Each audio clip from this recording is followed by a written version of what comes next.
সাংগঠনিক সভার সভাপতি, জেলা বিএনপির সভাপতি এবং আমাদের বিভাগীয় কমিটির সেট করে দিয়ে নামে যাবো। সাংগঠনিক সম্পাদক, সাংগঠনিক সম্পাদক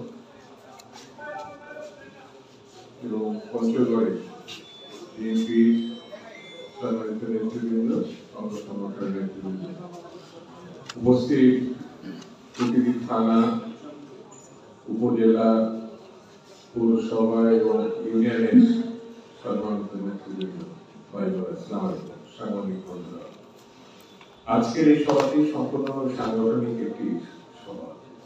এই সভার মধ্য দিয়ে আমরা দেখতে চাই যে আমাদের ইউনিয়ন থেকে একেবারে শহর পর্যন্ত, জেলা পর্যায়ে কোন জায়গায় কোনো গ্যাপ আছে কিনা, যদি থাকে, যেহেতু আমরা জেলা সম্মেলন সমাপ্ত করব, সেই জেলা সম্মেলনের সৌন্দর্য বৃদ্ধি পরিপূর্ণতা আনার জন্য আমাদের যেসব জায়গায় শূন্যতা আছে, অর্থাৎ এখনো আমরা সাংগঠনিক কাজ করতে পারিনি, সেই কাজগুলো চিহ্নিত করে আমরা সমাপ্ত করব এবং আগামী ফেব্রুয়ারির মধ্যে আমার মনে হয় যে পঞ্চগড় অত্যন্ত সমৃদ্ধ একটা রাজনৈতিক জেলা, এখানে ইতিমধ্যে অধিকাংশ কাজই সম্পূর্ণ হয়েছে, যতটুকু বাকি আছে সেগুলো সম্পূর্ণ করা। এই জন্য করবো খুব সন্নিকটে বাংলাদেশের যে গত পরিবর্তন,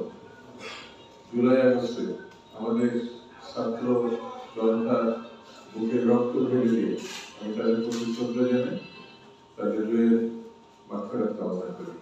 আমরা যে পরিবর্তনের মুখোমুখি হয়েছি, সেই পরিবর্তনটাকে প্রাতিষ্ঠানিক রূপ দেওয়া, কার্যকর করা, অর্থাৎ গণতন্ত্রের উত্তরণের যে পথ, সেই নির্বাচনের মধ্য দিয়ে একটি নির্বাচিত সরকার প্রতিষ্ঠা করার জন্য আমাদেরকে তৈরি করা সংগঠনকে, নেতৃবৃন্দকে, কর্মী ভাইদেরকে।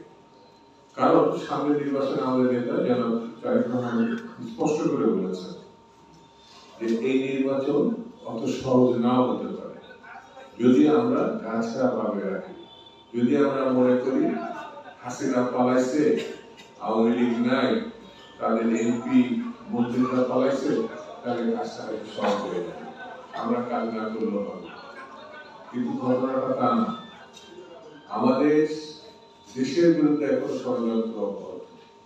তাদের হাতে এই দেশ থেকে যেসব টাকা পয়সা, ব্যাংক, অর্থনৈতিক প্রতিষ্ঠান একেবারে শূন্য করে ফেলেছে, ধ্বংস করে ফেলেছে, লুট করে নিয়ে গেছে হাসিনা, রেহানা এবং তার পরিবারের সদস্য, অর্থাৎ এক কথা মুজিব পরিবার পুরোটাই লুটপাট করে নিয়ে গেছে। একেবারে অর্থনীতি বলে বাংলাদেশে বর্তমানে কিছু নাই।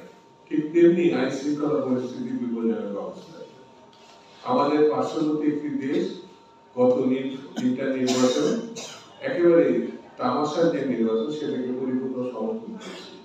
তারা আওয়ামী লীগ এবং হাসিনা ছাড়া কিছু ছিল না, তারাও বিদ্যমান।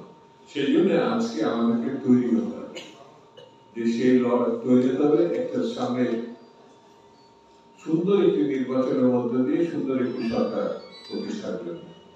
সেই লক্ষ্যেই এই সাংগঠনিক কর্মকর্তা, এই তৎপরতাকে আরো আমরা শানিত করব। আমাদের সহকর্মী বন্ধুদের বিএনপি এবং অঙ্গ সংগঠনকে আরো ঐক্যবদ্ধ এবং জনতার কাতারে, যে জনতার কাতারে আমরা 16-17 বছর ধরে ছিলাম।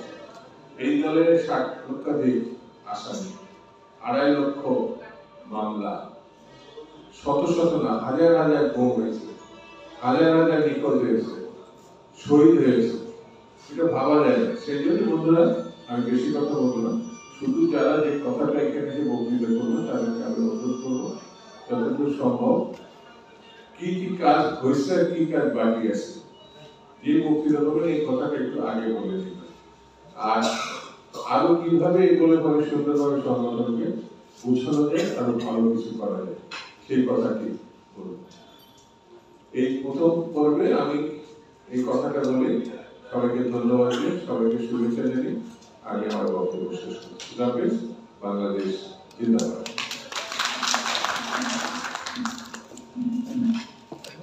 ধন্যবাদ। আজকে আমাদের অনুষ্ঠানের প্রধান অতিথি স্বাগত বক্তব্য দিলেন। প্রিয় নেতৃবৃন্দগণ, আমরা আমাদের সময় হাতে খুব অল্প। আমি